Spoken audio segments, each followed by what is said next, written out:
بسم الله الرحمن الرحيم والتين والزيتون وطور سينين وهذا البلد الأمين لقد خلقنا الإنسان في أحسن تقويم ثم رددناه أسفل سافلين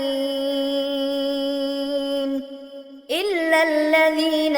آمنوا وعملوا الصالحات فلهم أجر غير ممنون فما يكذبك بعد بالدين أليس الله بأحكم الحاكمين